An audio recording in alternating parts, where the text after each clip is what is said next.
Well folks, this can only mean one thing. I've not had this clobber on for 10 weeks. I think it's 10 weeks.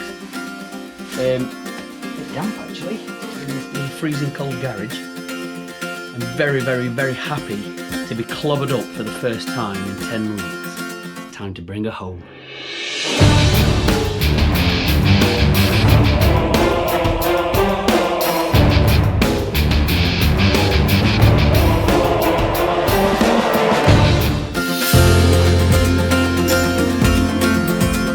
Here she is, folks. We're back at Steve's. Just coming to collect the old girl. Look at how well she looks, eh? We're gonna have a little chat with Steve in a minute and he's gonna tell us exactly what was wrong.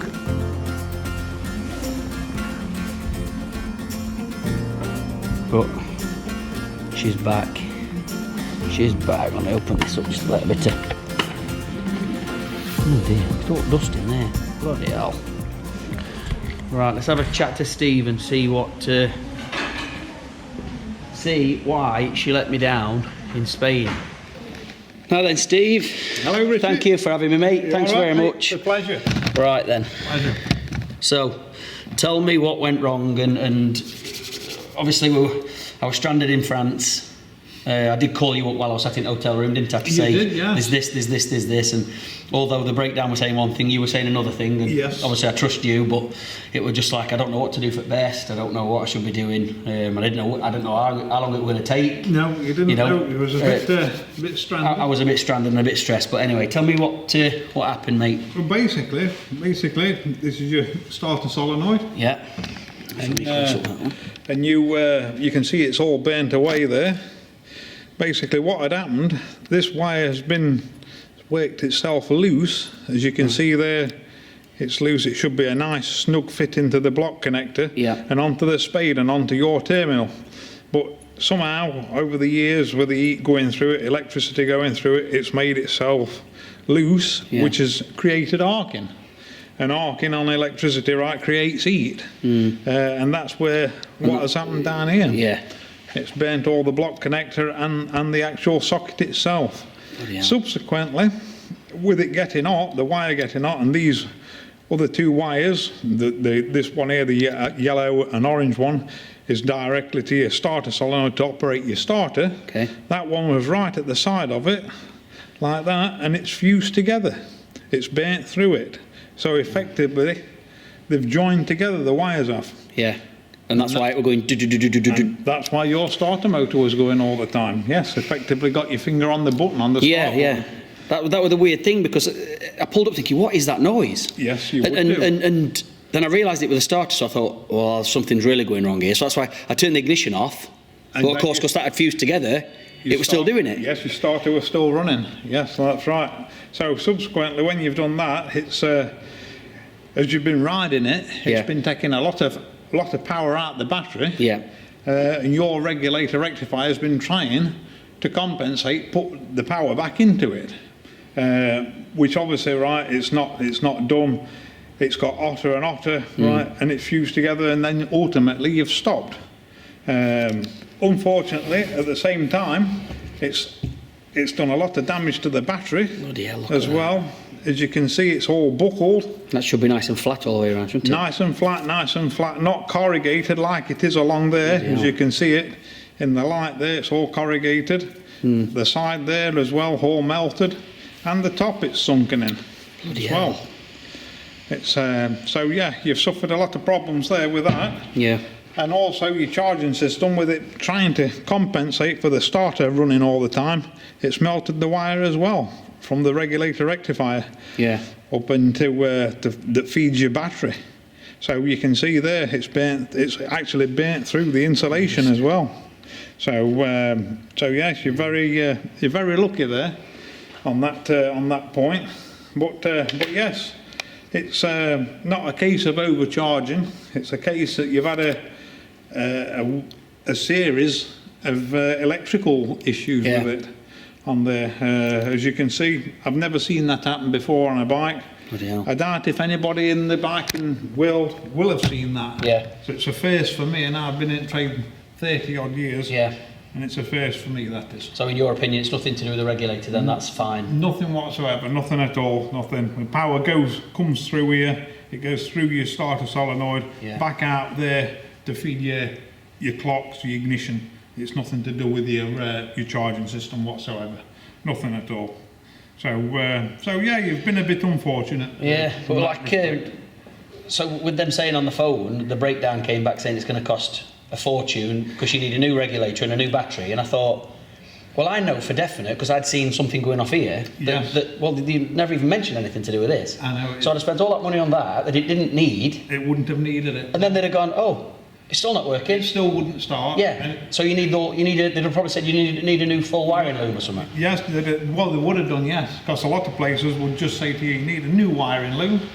But probably about £1,500, and then we'll need £1,000 to put it on in labour, because you've got to strip the old bike down, and so that and then you would have wanted a starter solenoid, then a battery on top. Yeah. You would have paid for a stator assembly and a regulator rectifier, what you didn't need. Right, you'd have been into mega money.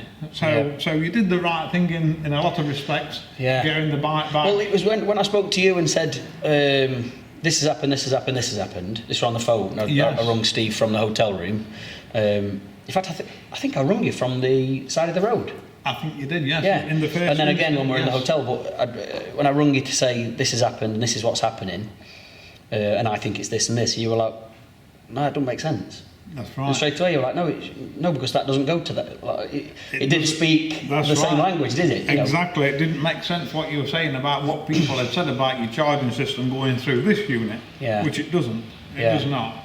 And then with you putting that doubt in my mind, that's why I decided to put the brakes on them doing the fix, because I knew I'd have been screwed. I'd have been stuffed. I'd have been royally stuffed. I'd have known that. You would, yes, you would. You'd have been shelling out a lot of money for nothing.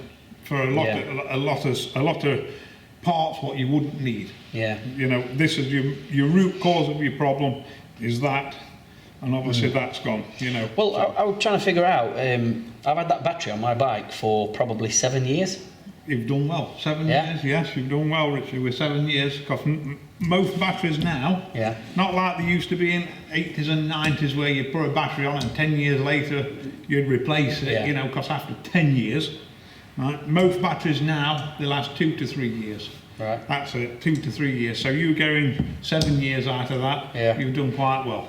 The other thing is with that, you have to tell me if it's right or wrong. It might be a bad habit that I've picked up somehow, or just because it's something I've got used to doing. But you know your battery chargers, you know your Optimates, I can't remember which one mine is, but I just got into the habit of whenever I get home from a ride, or say if I come home from a ride, I'll put the bike in the garage, then I'll go into the house. But just before I go to bed, I'll go and plug it in, and then that'll stay plugged in and switched on until I use the bike again. But I've got into the habit of doing this all the time, so it is constantly attached. Yes, it's a bad habit. It's a lot of people don't know, right? But it's a bad thing to do. Yeah. Put your Optimate charger or whatever charger you've got, these that look after your batteries. Yeah. Right, where you plug them in and leave them in.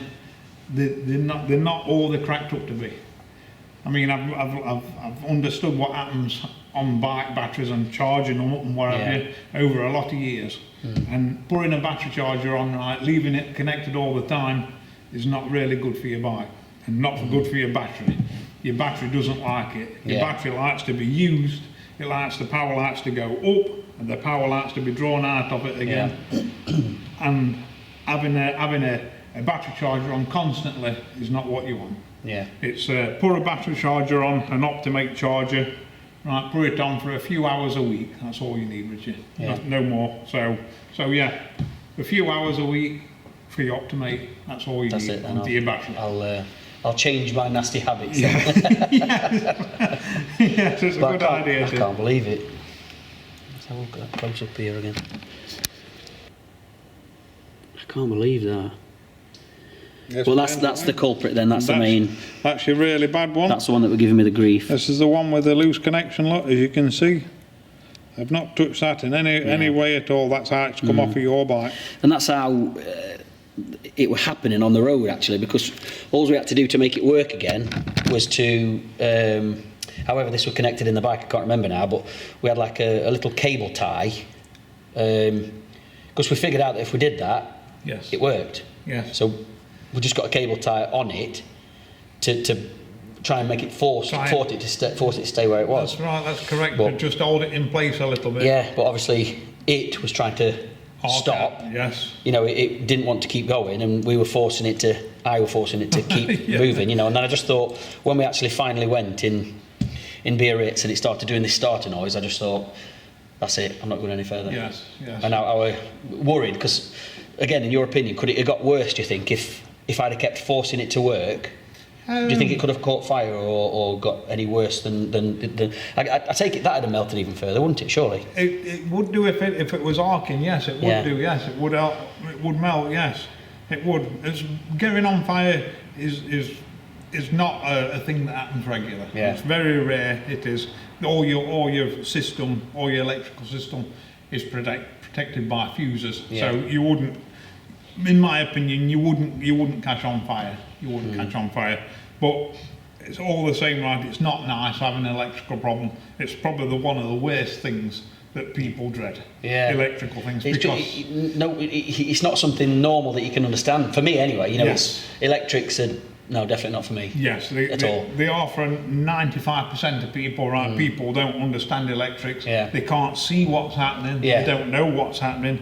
And very often it's all behind plastics and it's all wrapped up in tape. So you haven't got a clue really what's happening. Yeah. So no, you did the right thing. You did the right And in thing. terms of like my bike and harness and everything now, the wiring loom and everything, all the bad's been taken out, and it's all the bad has been taken out. Yes, I've put your new connectors on, new starter solenoid, new battery, Yeah. right, new connector, new wire onto your starter, onto your regulator rectifier. You're all good. I've road tested her.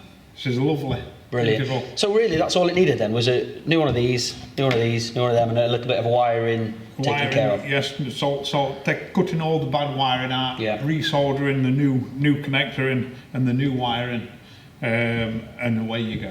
Yes, away you go. Well, that's why I bring it to you, Steve. Thank you very much, Richard, and I hope you have many more years of, Yeah, well, I of will riding. do. I did say when I was at the side of the road in France that because my confidence had gone, Yes. and I was just stressed because I got this bloody cold, and I know I keep going on about this cold, but I was just dead stressed with everything, you know, and at that time I just thought, I don't know if this is going to be the last Yes. tour for this lady of mine, you know, but Yes. Yes. of course I didn't mean it, you know, now I know she's fixed and she's back to normal. That's what she's made for. Exactly. She's made for going, you know, far and wide, so I just want to try and find some time now to be able to Yes. get reacquainted, build my confidence back up, although, you know, I know she's going to be right now, so Yes, that's but, right. yeah, I just want to get away somewhere now, and Exactly. Yes. Come out on some ride outs next year with us. yes, I shall do. It'll be a pleasure, mate. Yeah, I thanks very look much. forward to it. Yes. go Anyway, on, Steve, I'll not enjoy. keep you any longer, mate. Thank you ever so much Not a for problem, sorting me Richard. out. It's a pleasure. Yeah, and as I said before, folks, Steve Scott is the man if you ever need anything doing to your bike. Mansfield Woodhouse, right in the middle of the country. I know a few people have been to see her already, Yeah, since my last yes, video, which is very nice, and you've chose wisely. Again, you know, if you find someone that you can trust, especially with something as beloved as your own bike, you keep coming back. And I think when I first met you, you were telling me that you got bikes in here that you've been looking after for 15 years, and Yes. that one's been coming for so many years, and that one's been coming. And I have, yes. I look after a lot of customers who I've Yeah. known for a lot of years that come back year after year. yeah, They trust me. Yeah. They don't even ask how much. They Yeah. just go, Just know they're in I good trust hands and you it's gonna be implicitly, sorted. that's it, you know. And that's it. They just say, let me know when it's ready and Yeah. I'll show you, and that's it. yeah, brilliant. So it's beautiful, it's really nice, it is. All right, well, let's go and get on this bike and we'll ride her home. Can't wait. Thanks ever so much, Steve, and Merry Christmas, my friend. And you too, Richard. Come on Thank then, you. let's go and get on this bike. Oh my blood. Do you ever have that deja vu feeling, Steve? Yes, sometimes. Yes, sometimes. Right, helmet's on for the first time in 10 weeks. It is Christmas Eve 2019, and yes folks, she's back. She's back and we're ready to ride her. The last time I rode her was in Biarritz in France. Stressed out, struggling. And now she's back and she's looking super again. Thank you very much to Steve Scott for looking after me again. He really is the man, folks. If you have any work needed on your bike, he's the man. He will look after you, and in terms of making sure your bike is exactly as it should be. And you know, he doesn't rip you off, he doesn't do work that doesn't need doing or anything like that. He's got so much passion for his job, and I think it comes across like that as well. He's such a top bloke. Thank you very much, Steve. Have a great Christmas, my friend. Speak to you soon. Let's go.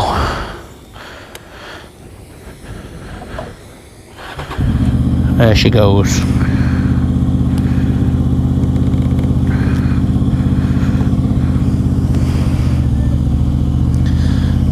Well, sweetheart, we are reunited.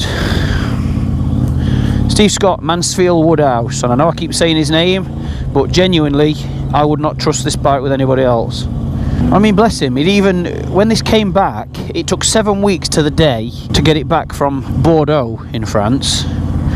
7 weeks to the day that I left it, and I think it had been sat in a bloody woodyard or somewhere, because it was absolutely ditched. When I left it in France, it was spotless. And when I collected it,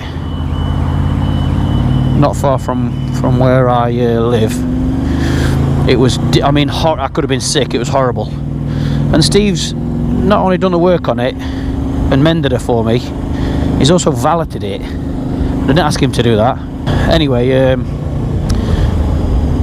so one of the reasons it took so long to get home was my fault, because so the insurance were brilliant, really. As you saw on the video, it took me 2 hours from calling the insurance to being sat in me hotel room during the breakdown. It's taxied, set up in the hotel, everything. There was a little hiccup in the middle where I got shipped back to the bike for no reason, but again, they checked me back into the hotel with another taxi, no problem.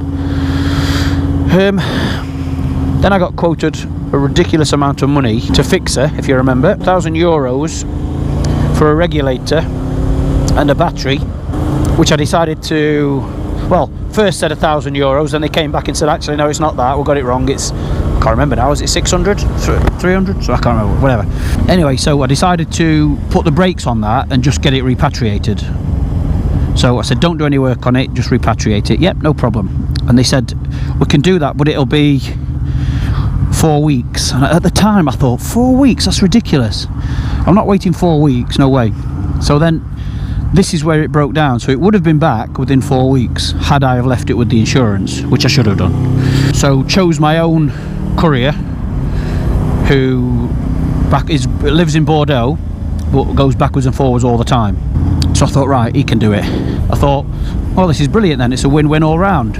I'll get it back sooner and it'll only cost me what they said they can pay. So I paid him and did it all, and anyway, it took 7 weeks.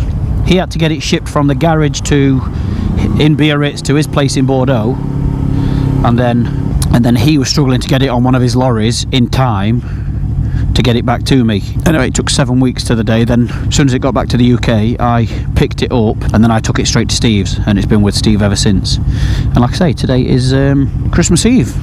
So if you'd have said to me when I broke down in Biarritz that, oh, you'll get this back on Christmas Eve, I'd have been like, what? Basically that's the top and bottom of what's happened, and you heard Steve saying what was wrong with it. So it hasn't needed a regulator, and in his opinion there's absolutely nothing wrong with the regulator. It was simply a loose wire.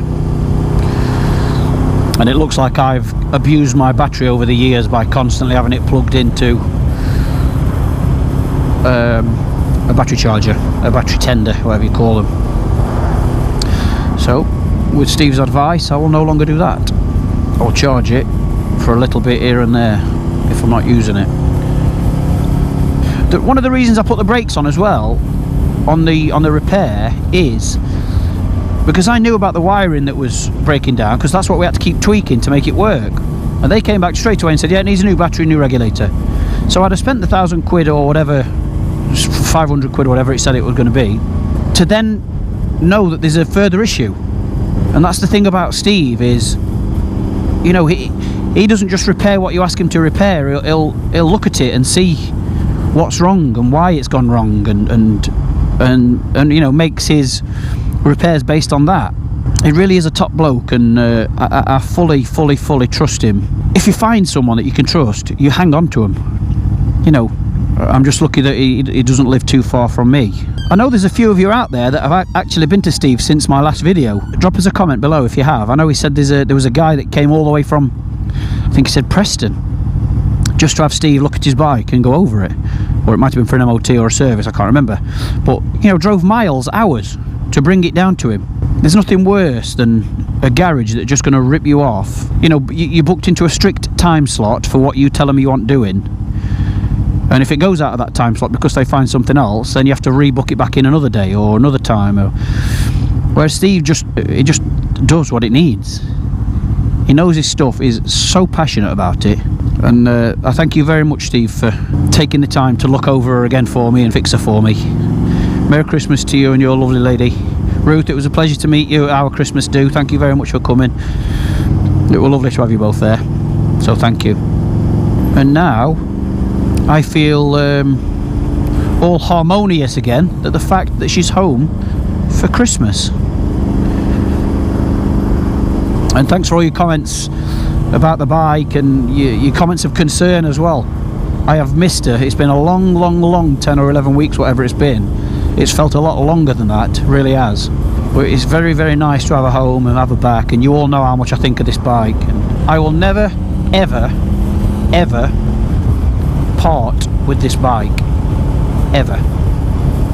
She means far too much to me, and I am far too sentimental to ever think about parting with her. I want my Georgia, when she's an adult, to be able to sit on this bike when her dad's no longer here, but she has the catalogue of work that I've done over the years on this bike across wherever I've been on it. I wanted to be able to, you know, say this was my dad's bike. Bloody hell, that were deep for Christmas Eve, weren't it? Let's change the subject. I'm going to start crying in a minute. Anyway, folks, thank you for everything this year. We've had a brilliant year at Wildbad. It's been another year of growth and lovely trips, a lot of laughs, and it's just lovely. So hope you all have a fantastic Christmas when the big man comes tonight I mean. Have a drink for me, because I'll have one for you. The channel's growing just lovely. Rome wasn't built in a day. And I do thank you all so much for all your loyalty and your continued support.